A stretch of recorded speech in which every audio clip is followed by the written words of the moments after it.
kimdir bosim berib turgan bo'lsa, kimdir himoya qalqonini tutib turgan bo'lsa, shu odam videoni ko'rib turgan bo'lsa, chetga chiqqaningiz yaxshiroq.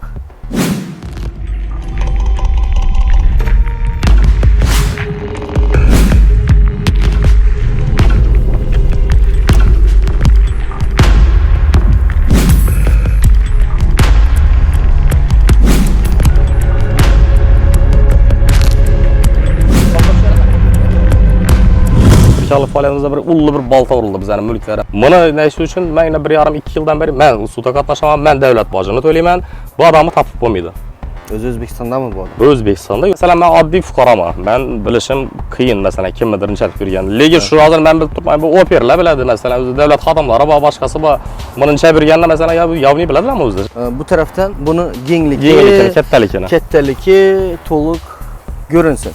O pullarni minib turib, talon-taroj atadigan bo'lsak, bizning O'zbekiston nera boradi, men tushunmadim bu o'zini. Mulk ko'p berganmiz, garov ish kreditini olish uchun. Assalomu alaykum hurmatli YouTube tomoshabinlari. Biz Xorazm viloyati Urganch shahriga kelganmiz. Eski Shovot yo'li deyiladi. Men Doston Shuhratovich. Videoga обязательно bitta like bosib, kommentariyaga video tugagandan keyin yoki video davomida o'z fikrlaringizni yozib borishlaringiz mumkin bo'ladi, lekin birov haqoratlamasdan, so'kmasdan yozinglar iltimos. Men u kommentariyani o'chirishga majburman. Bu bo'yicha ogohlantirishlarim bor. Mana shu ko'rib turgan mana parniklaringiz, mana bu taraf mana shu ko'rish qism, mana bu taraf mana parniklaringiz, adashmasam 2 gektarmi shunaqa ekan, lekin qurilgandan biri ishlatilmagan ekan. Bu yerda jinoyat ishi va fuqarolik ishi bo'yicha ko'rilayotgan sudlar bor ekan. Ikkita sud bir vaqt o'zida ko'rilayotgan ekan, eshitishimiz bo'yicha bitta vaziyat ikkita joyda ko'rilayotgan ekan. Aslida bunaqa bo'lmasligi kerak. Bizga advokat chiqdilar. Murojaat bilan mana shu yerda hozir kimdir kredit issiqxona qurish uchun $682,500 AQSh dollar adashmasam kredit rasmiylashtirib, mana shu yerda issiqxona qurish uchun loyiha, biznes loyiha tuzgan va $682,500 pul olgan. Ahvolini hozir video davomida ko'rasizlar. Ichi qanaqa bo'layotganligini, umuman foydalanilmagan. Lekin bu kreditni rasmiylashtirguncha tanish odamlarini, mol-mulklarini zalogga qo'yganlar. Ana endi mol-mulk auksion tartibida sotilish arafasida. Adashmasam 29-aprel kuni, 2025-yil 29-aprel kuni auksion bo'lib o'tar ekan. Shuning uchun oldindan video murojaat bilan chiqamiz. Video davomida ko'rasizlar. Uni ham bularning iltimosnomalari qanoatlantirilmayotgan ekan sud tomonidan. Hali sud oxiriga yetmadi. Biz ham bunaqa apellyatsiya, kassatsiya, takroriy kassatsiya, taftish va oliy sudlarimiz bor hali. Ular tugaguncha to'xtatib turinglar, ijro harakatlarini, auksionga chiqmasin bizning mulkimiz deb berayotgan arizalari qanoatlantirilmayotgan ekan. Bu yerda muammo ko'p va birinchi etap, birinchi qadam ijro harakatlarini to'xtatish bo'yicha bo'ladi. Bu videomiz O'zbekiston Respublikasi Prezidenti, O'zbekiston Respublikasi prokuraturasi, O'zbekiston Respublikasi Oliy sudlar kengashiga murojaat bo'ladi birinchi o'rinda. Demak, murojaatchi bilan suhbat qilamiz. Bo'lgan holatni, vaziyatni aytib beradilar. Обязательно like bosish, videoni kerakli joylarga yetib borishi uchun tarqatish esdan chiqmasin. Fikr mulohazalarni kommentariyada kutamiz. Assalomu alaykum. Va alaykum assalom, assalomu alaykum. O'zingizni donishtiring. Men Amonov Sarvarbek, shu Urganch Amir Xorazm Express Service MCJ ta'sischilaridan birisiman. Ukam Amonov Sanjarbek, bu shu ta'sischilaridan biri. Hozirgi bizga kelgan parnikimiz O'z sanoat qurilish bankidan Perfect Best House tomonidan issiqxona qurilishi uchun ajratilgan kredit bo'yicha qurilgan parnik bu. $682,000 AQSh miqdorida kredit olingan Perfect Best House tomonidan hozirgi kunda 4 yilmi 5 yil 5-yillik ahvoli bu. Umuman qarovsiz, ekilsiz. Endi maqsad bu yerda o'zi ekish bo'lgan emas. Meni nazarimda tushunishim bo'yicha bo'lgan vaziyatdan ko'rib chiqqan holda bu ekilish bo'lgan emas. Bu yerda ishlatish bo'lgan emas maqsad bu yerda. Bu yerda pulni obnol qilib foydalanib kredit pulini talon-taroj qilish bo'lgan. Ammo masalan mas'ul shaxslar ham, hokimiyat vakillari ham bir koridor odamlar bo'lishi kerak. Birinchi bo'ldi bu monitoring bo'ladi har bir narsa. Monitoring bo'lishi kerak. Masalan, u prezidentning siyosati bo'yicha u uchun bir parniklarni aka bir chetdan bir masalan bizlar valyuta kiritishadi maqsad bu kreditlarni berishdan ham maqsad shuning uchun bu imtiyozli kredit beriladi. Bu pullarni minib turib talon-taroj atadigan bo'lsak, u bizning O'zbekiston nera boradi, men tushunmadim bu o'zini. Bu yerdagi hozir bo'lib turgan muammo nima o'zi? Bu yerdagi hozir bo'lib turgan muammo, men o'zi tushunishim bo'yicha Abdalov bu ta'sischisi Perfect Best House'ni Kredit rasmiylashtiriladi, kredit olinadi. Bir 2,5 yildan keyinmi bir sud bilan o'zi bir tomonlama o'zi ariza kirizadi.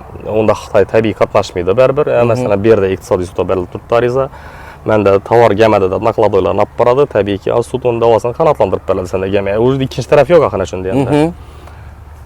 Shundan bo'ldi-da bunga ochilgan jinoyat ish ham to'xtatilib turildi. Lekin masalan aybdor ham topilmadi, aybdor yo'q. Birovni ayblash kerak-ku, endi aybdor yo'q, jinoyat ish ham to'xtatilib turibdi. Yana 5-yil, 2025-yil hozir. Bu mulklar esa buni garovni olish uchun biz ham mulk ko'p berganmiz. Buni men akam Amanov Falon nazarni bir ishonchga girib Abdulloh degan bizani Ma'rifatchilar ko'chasidagi o'zlarimiz hozir ofisimizni, keyin ishlab chiqarish binolarimiz bor 9 oxirida. Shularni bir garovga qo'yib bergan ekanda. Endi u ukamni xabaram bo'lgan emas bu yerdan. Masalan, bu ukam ham ta'sischi bu firmada Urganch Amirni MChJ rahbari, ta'sischisi o'zi. Mana ishtirokchisiz amallab ish qilib bo'ladi. Shart bir bunchita bir garovga qo'yilib ketdi bular. Necha ta'sischi bor edi? 3 ta'sischi bor. Perfect House dedingiz. Perfect Best House bu endi bu kredit olgan tashkilot. Biz mulk qo'yib berganmiz garov ish kreditini olish uchun. Mulk egasimiz. Perfect Best House MChJ kredit oladi. Bu takar firma bo'ladi, toza ochiladi. Bunga endi garov mulk qo'yilishi kerak, kafil kerak bo'ladi bank kredit berish uchun. Ular bizning firmamiz kafil bo'lib beradi, garov mulkini berib turadi. Perfect o'zaro avvaldan donish bo'lgansizlar. Endi akam yanida ishlab bergandan bu bola. Bu firmada sizlar ta'sischi bo'lmagansizlar yoki rahbar aloqamiz yo'q u firma. U rahbar bo'lmagan. Hech qancha aloqamiz yo'q u firma bizdan. O'zaro donish bo'lgan, shuning uchun donish bo'lgan. Endi men biroz qarshilik etdim. Endi akamada endi baribir akadan endi masalan u yanimda yurgan bir ishonchga kirganda endi akam masalan endi ota buyruq berdi, biz qo'ydik. 682 ming dollarlik kredit chiqishini bizani mulkimiz qo'yildi. 2,5 milliard hisoblab bizani bir mulkimizni qo'ydi. Keyin yana bir 1,5 milliard hisoblab yana bir mulkimizni qo'ydi. Farnik kelgandan keyin qolgan foizdan farnikni o'ziga garov olinishi kerak edi. Bank rejasi bo'yicha. O'zini bir Captiva'si qo'yildi. Captiva 2010-yil Captiva 100 million mashina. Shunday ahvolda bu olindi bu kredit mana. Xo'sh. Risk asosan 35% dan yuqori 35% atrofida bo'lishi kerak. Bank riskimi? Havo.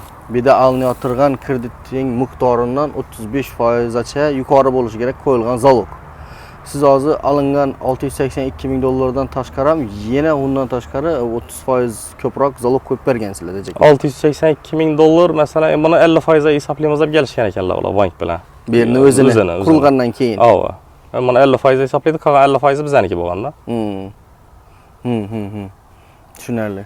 Hozir bo'lanish holatda nima bo'lib turibdi? Hozirgi muammo nima? Hozirgi bugungi holatda bu Perfect Best House MChJ mansabdor shaxslarga jinoyat ishi ochilgan.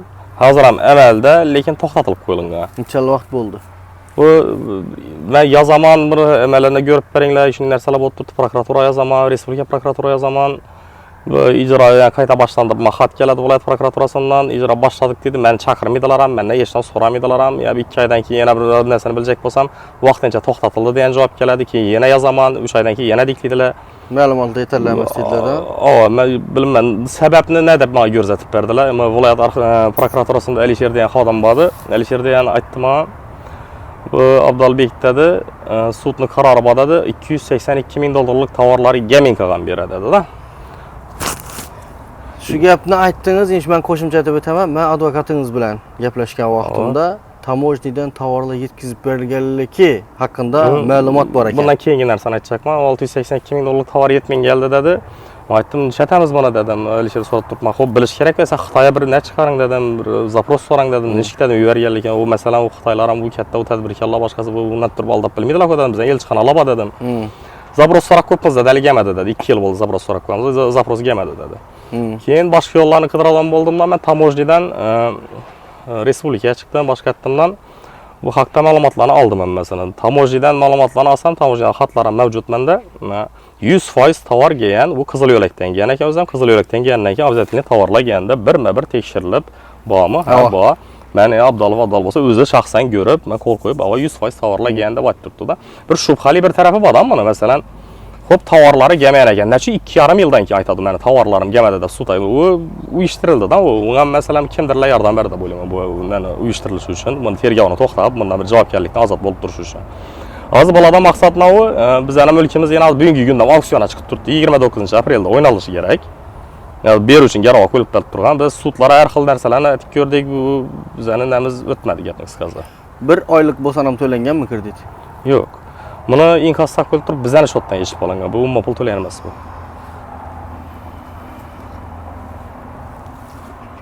Kredit qarzonlik to'lanmaganligi sababli garovda turgan mulklar 682 ming AQSh dollar olingan bo'ladigan bo'lsa, xuddi shu 715 ming, 720 ming dollar hozir undiruv qaratilib turibdi bunga.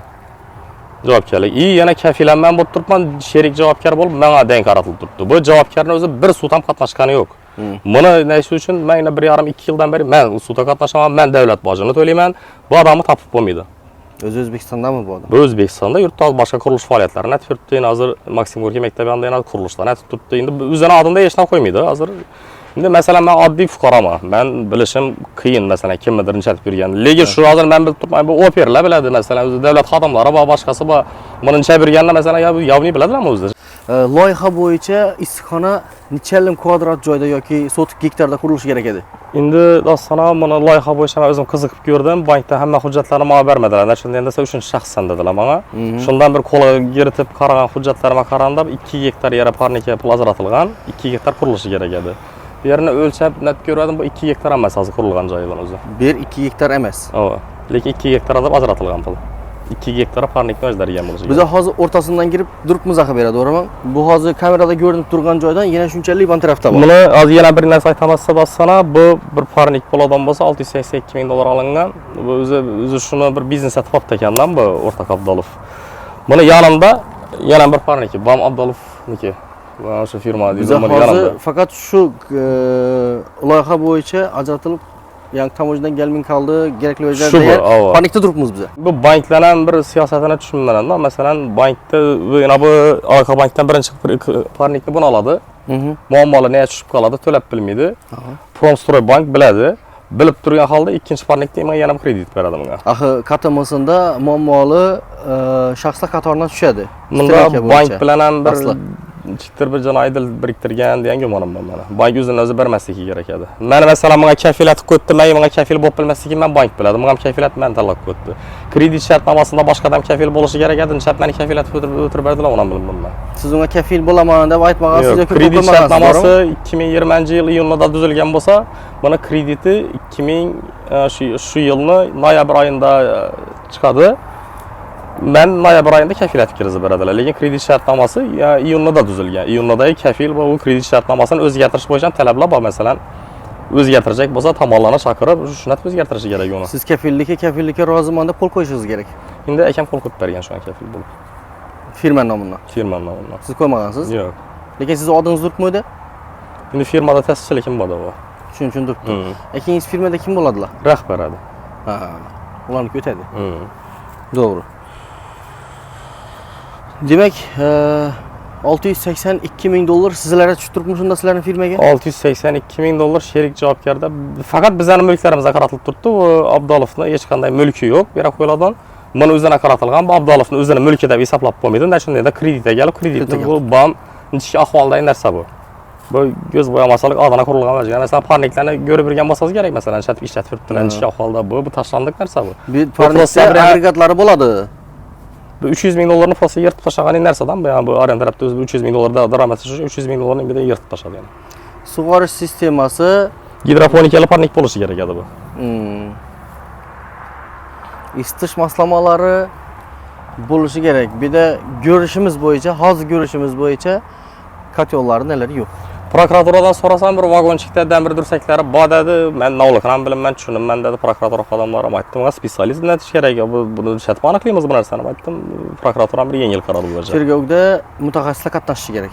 Mutaxassislar qatnashib damirlari bor dedi, tonna bo'yicha kelgan menga dedi. Endi bularni hozir topib turgan narsasi shu konteyner bir yeshik keladi ekan, shu falan tonnada turib yukli, ichida non narsa bor ekanligini biz tekshirib bilmasadik dedi. Lekin tamojidan so'raganimda u ochilib, hammaga birma-bir tekshirib berilishini aytdim tamojining. Tonnaga keladigan vaj o'z yo'lina, tamojnisi alohida, ya'ni uskunalar alohida keladigan vajlar o'z yo'lina. Endi mana shu kategoriyaga kirishini aniqlash kerak. Buni mutaxassislar aniqlashi kerak deb o'ylayman buni. Mutaxassis javob qilishi kerak.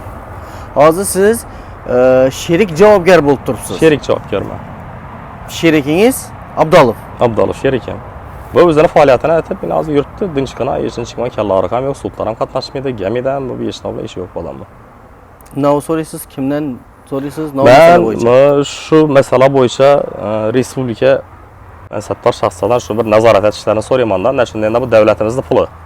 Hozir bu ajratilib turgan davlatimizning puli. Menga ajratilgani bilan ertaga bizning davlatimiz bir yerdan olib turibdi u pulni. O ertaga qaytarib berish kerak. Kim ertaga yana soliq to'lovchilarning bo'yniga tushadi buni ish pullar.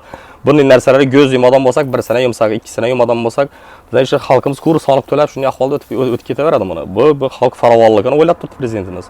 Shuni bir amalga oshirish uchun bir islohotlarni to'g'ri shakllantirib, o'sha ajratilgan pullarni to'g'ri yerga sarflanib turganligini tekshiradigan bir qaramasak bo'lmaydi deb o'ylayman bu narsa bo'yicha.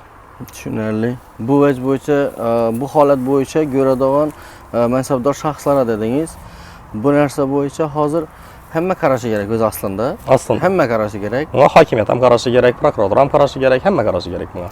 Siz shuning uchun hozir idora tashkilot endi bu meni o'rgatishga ham yo'q, haqqim yo'q, lekin maslahat berib bilaman. Siz prezident nomidan qilib bilasiz murojaatingizni. Prokuraturaga, Bosh prokuratura, respublika prokuraturasina yoki respublika prokurorina, ichki ishlar vazirina yoki ichki ishlar vazirligina, prezident administratsiyasina, tushunarli. bu yerga to'g'ri keladigan ana idoralar hammasi nazorat organlarini qilib bilasiz. Men bu murojaatdan dastlab bir shundan bir narsani iltimos qilib so'rayman. Bizlar bir tadbirkormizda, masalan, tadbirkorligimizda biz bu xalqimizning orasida biroz bir yomonlik netmadik. Hamma bir yaxshi uylarni qurib beramiz, hamma biz davolanib yuribmiz. Bir tadbirkorlik faoliyatimizda bir ulli bir balta urildi bizlarning mulklarimizda shunday bu bir bizlarning ishonchimizga kirib shu ishni etgani uchun-da. Masalan, men bunga garov qo'yib bergan bo'lsam, bu bir ishlar ketsa, ertaga bir oborot bo'ladi, bunda o'zi bir foyda bo'ladi degan bir maqsadda qo'yib ko'radim. Buni masalan gatib turib, bu masalan talon taroj etib ketadi degan bir masalan maqsad o'y yo'q edi menda buni. Endi shu munosabat bilan men respublika bosh prokuraturasini, prezident administratsiyasini, prezidentni o'zidan bir murojaat yo'llamoqchiman. Bu islohotlarni bir teyina yetib, bu yerda kimlar nima ishlab turibdi, bir surishtiruv o'tkazib, bir xolis baho berishlarini so'rayman bundan bo'yicha, vaziyat bo'yicha hozirgi. Keyin yana bir narsani iltimos etib so'rayman.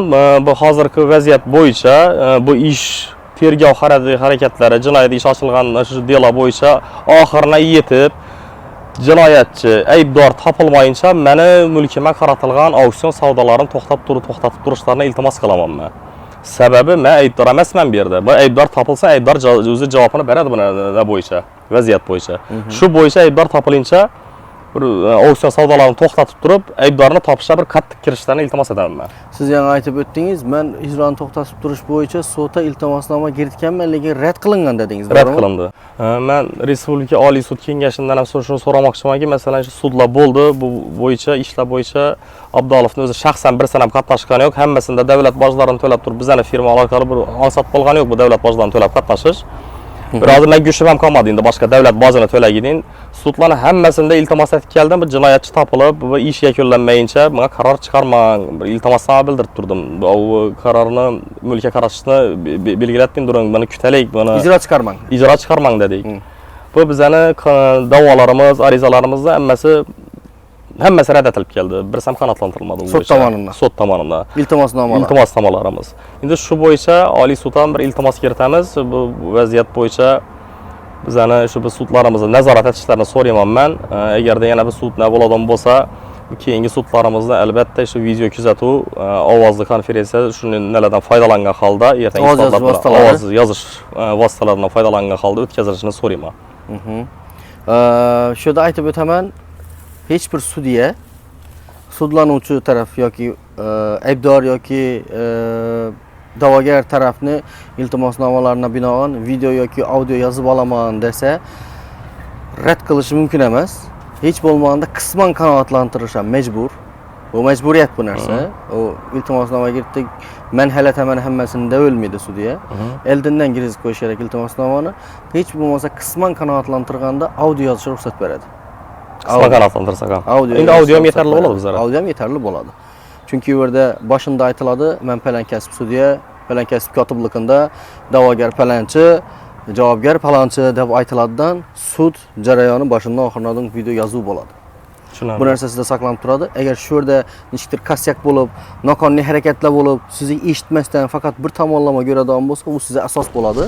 Keyingi etaplarda shikoyat etishingiz uchun. Hozir qaysi etapda sud? Sud ijro qaratib qo'yibdi. Bizdan sud biza da'vo yirizib yana aytdik, bir 20 million so'm pul topadi amallab turib. Davlat boji 20 millionni olib turaver, qonun 20 million bilan ishni qabul qilib olaman dedi, rad etdilar.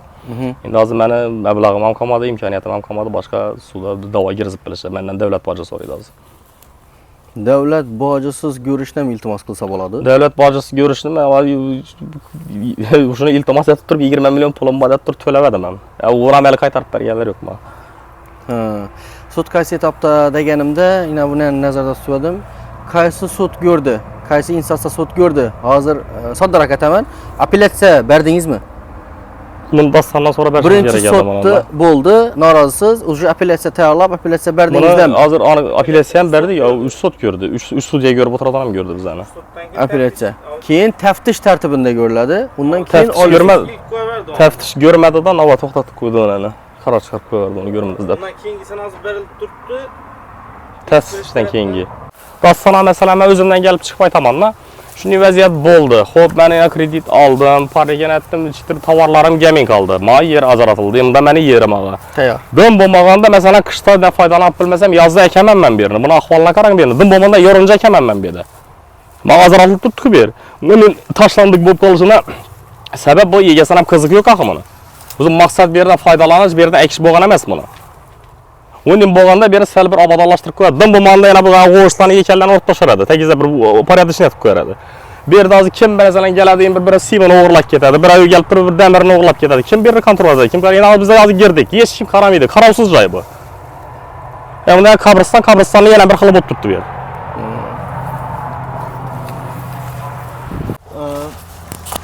Xitoy shuni tovar gemadi deb turib sud hukm chiqarib turibdi-da. Bu suddan adil ko'rilmayapti. Bir tomonlama ko'rilgan bo'lsa-da, sababi bu tomojdan kelgan narsalari 100% keldi. Aniq 100% genligi tamoji daqizlatib berib turibdi. Tamojida qizil yo'lakdan keldi degan vaqtda endi kim tushunadi, kim tushunmaydi. Yashil yo'lak bor, qizil yo'lak bor-da. Yashil yo'lakdan primoy o'tib ketadi, hech nechta tekshiruvsiz, boshqa narsasiz. Qizil yo'lakda bu mashina to'xtatiladi. Detalni ko'riladi. Detalni hamma narsa nov ichida, nov yo'q, ko'rib, dokumentlarni ko'rib, ichida shu narsalar bormi, yo'qmi, keyin o'tkaziladi. Qizil yo'lak shunchaki narsa. Endi mabodo netmagan, tushunmagan odamlar uchundan bu narsa.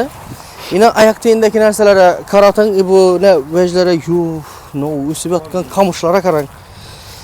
Bu yerda umuman shunda hech narsa ekilmagan. Yo'q. Ish bo'lmaydi umuman.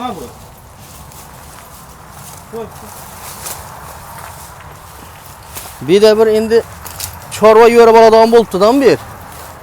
Chorvani yo'rsangiz, qo'y mol yuvarsangiz bemalol. Bu yerda chorvachilik etsa bo'ladi, dostona. Chorvachilik etib, mol boqib, o'zingda o'sib turgan o'tlar bilan ham davlatib turib ham 682 ming dollar AQSh dollarini to'lab bo'lmaydi-ku buni. Bo'lmaydi. Bu o'zi ko'zlangan biznes rejada o'zlatish kerak edi bu yerda. Gidroponik ekish kerak edi, pomidor ekish kerak edi, pomidor bodring ekish kerak edi. Shunda bir o'zroq qiladi bu ish. Yana bir qiziq holat, oqshom tamojiga bordik. Tamojiga borgan vaqtda shuning uchun tovarlar gemadi deb turib, sizlarni to'mat taqatib turibdi. Abdalov degan adam prokuratura banka uchinchi tovarim gemadi deb turib, suddan qaror chiqarib olgan desak, bu aytib turibdi. Bizlar deklaratsiya bo'yicha 3 yil ichida murojaat etishi kerak dedi. Kerak gelmeyen narsam bo'lsa, bu kelib turib muhokama etishi kerak dedi. Biz ana dedi shu tovarlar ketgandan buyon bir marta ham gelmedi. Gelmeye. Bir marta. Kamisi bor, gelmay qolgan degan gap bo'lmagan. Ama 3 yil muddati bordi. Aybdor yo'q. Shuni topib bo'lmaydi. Shuni kim o'g'irlabdi ekan buni bu verenlar pullarni degan bir topib bilmaydi bular. Ben topib berardim, lekin men shu yerga bir organa ishga kirsalar, men oylik ham kerak nasadi.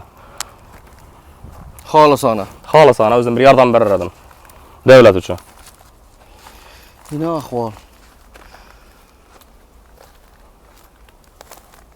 Bosh prokuror nomidan, Respublika prokuraturasi nomidan murojaatimizda aytdilar. Bizning ham men ham shu narsani murojaat etaman. Holatni o'rgangan holda, jurnalistika faoliyatini asoslangan holda O'zbekiston Respublikasi Prezident administratsiyasi qoshidagi ommaviy axborot kommunikatsiyalar markazidan bo'ladi bu narsa. Kerakli tashkilotlar bizga ko'rmay qoldik deb mabodo bahonatidan bo'lsalar, ina shu video murojaatni yetkazib berishlaringizni so'rayman. O'zim tashlab beraman bu narsani, o'zlarining ishchilarini. Xorazm viloyat hududiy boshqarmasi bor, uni tashlab beraman.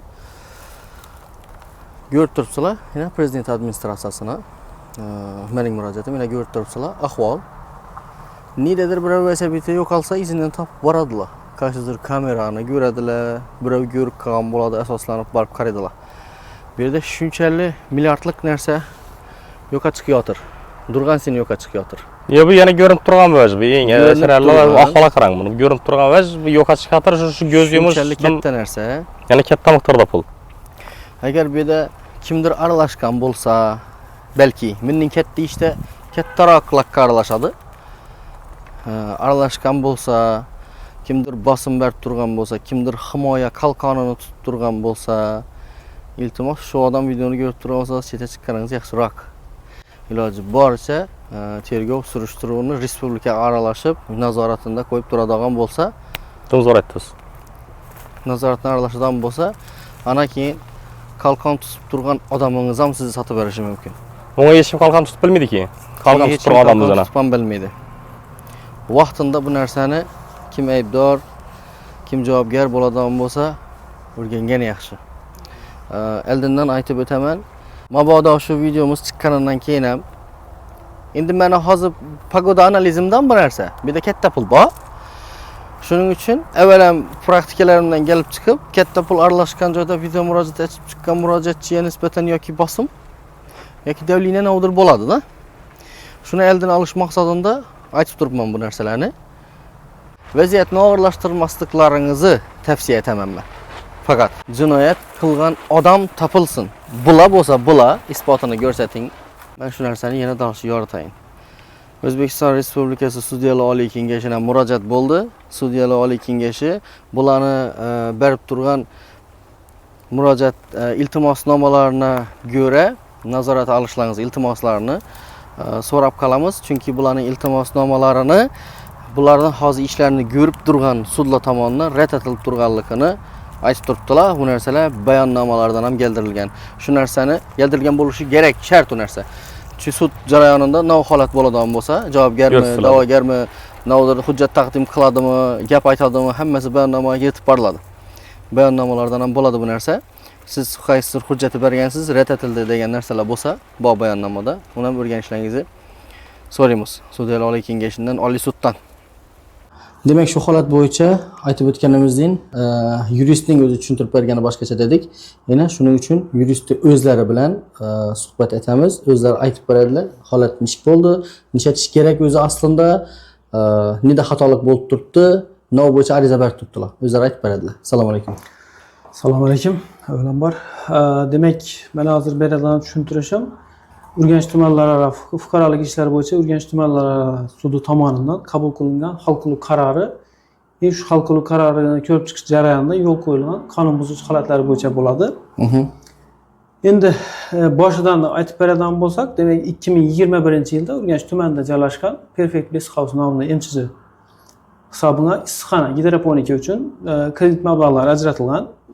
O'zsanoat qurilish bank Xorazm mintaqaviy filiali tomonidan demak ushbu jamiyatga $682,5 ming AQSh dollari miqdorida kredit ajratilgan.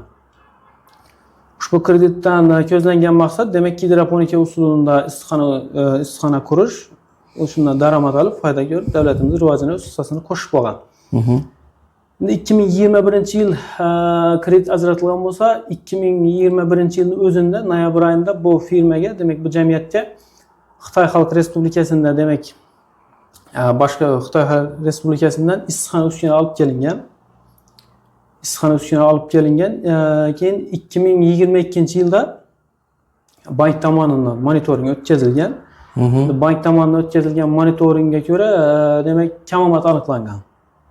Shu issiqxona qurilishida uskunalarida kamomat aniqlanib, bu yuzadan materiallar to'plangan, ish hujjatlari to'planib, Xorazm viloyat prokuraturasiga taqdim qilingan. Xorazm viloyat prokuraturasi tomonidan aynan shu holat bo'yicha, demak Perfect Best House issiqxona uskuna olib kelinganligi, kamomat aniqlanganligi holati bo'yicha jinoyat ishi qo'zg'atilgan. 167 Jinoyat kodeksining 167-moddasi 3-qismi A bandi bilan.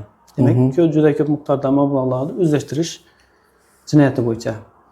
Endi qarang, demak e'tiborli holati 2022-yilda bank tomonidan monitoring o'tkazilib, O'zsanoat qurilish bank Xorazm mintaqaviy filiali monitoring o'tkazib turibdi-da, to'plangan hujjatlarni prokuraturaga berib turibdi.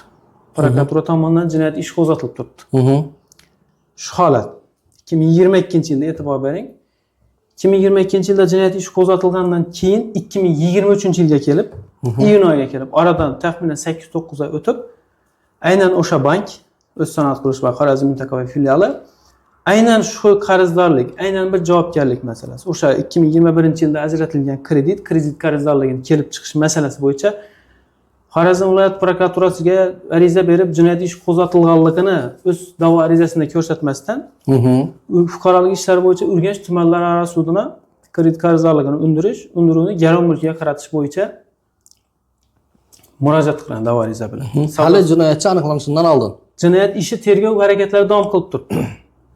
To'xtatilgan bo'lishi mumkin, lekin to'xtatish ham bu demak yakunlanishiga kirmaydi, tergov harakati davom qilib turibdi. To'xtatish tugatish emas. To'xtatish tugatish emas, tamomlash emas. Tugatish emas, tamomlash emas. Demak, bu tomonda jinoyat ishi ko'rilib turibdi. Aynan shu qarzdorlik, shu 682 ming dollarlik qarzdorlik, kredit qarzdorligi boshqasi bo'yicha jinoyat ishi ko'rilib turibdi. Oradan 7 oy o'tib turibdi-da, O'z sanoat qurish bank o'z da'vo arizasida ko'rsatmasdan fuqaro sudiga ariza berib turibdi. Arizada ko'rsatib turibdi. Falonchi firma, demak o'sha Perfect Best House firmasi mas'uliyat cheklangan jamiyat tomonidan kredit olingan, kredit qarzdorlik kelib chiqqan. Kredit qarzdorlik kelib chiqqan, shu bo'yicha bizlarga kredit qarzdorlikni undirib bering, undiruvni garov mulkiga qarating deydi. Endi shu holatda savol tug'iladi. Nima uchun O'z sanoat qurish bank biza 2022-yilda prokuraturaga ariza berdik, jinoyat ishi bor. Shunday bo'lsa ham undirib bering degan narsani qilmayapti-da, oddiygina qilib qarzdorlik kelib chiqdi deb aytdi. Sud jarayonlari boshlangan, demak, sherik javobgarlar Urganch Amir MChJ ularni mulki qo'yilgan garovga, Xorazm Express MChJ ularni ham mulki qo'yilgan garovga. Ular tomonidan sud majlisida ko'rsatma tushuntirish berilgan. Bu tomonda Xorazm viloyat prokuraturasi tomonidan jinoyat ishi qo'zg'atilib, tergov harakatlari o'tkazib berilgan. Bu endi hozir bizdagi ma'lumotlarga ko'ra sud majlisi bayonnomasida qayd qilingan. Shunday bo'lsa-da, bu holatga aniqlik kiritilmasdan, ya'ni 2023-yil oktyabr oyining 23-sanasida hal qiluv qarori qabul qilinib, to'liq hamma garovga qo'yilgan, demak 4 ta mulk, ya'ni olib kelingan issiqxona uskunalari, undan tashqari 2 ta jamiyatga qarashli ko'chmas mulklar, bitta fuqaroni Captiva rusumli avtomashinaga nisbatan qaratish belgilangan. Endi o'zingiz o'ylab qarang. Sudga demak ma'lum bo'lib turibdiki, shu sud muhokamasi bo'lib turgan holat bo'yicha jinoyat ishi qo'zg'atilib, tergov harakatlari o'tkazib turibdi. Sudga sud majlisi bayonnomasida qayd qilingan. Lekin sud qaror qabul qilib turibdi. Keyin bu kassatsiya instansiyasi tomonidan ko'rilib, sud qarori o'zgarishsiz qolib turibdi. Endi bu bo'yicha biza Xorazm viloyat prokuraturasining 14-boshqarmasi bor. Demak, Xorazm viloyat prokuraturasi fuqarolik sudlarida prokuror ishtirokini ta'minlash boshqarmasi bor. Shunga murojaat qilib turibmiz.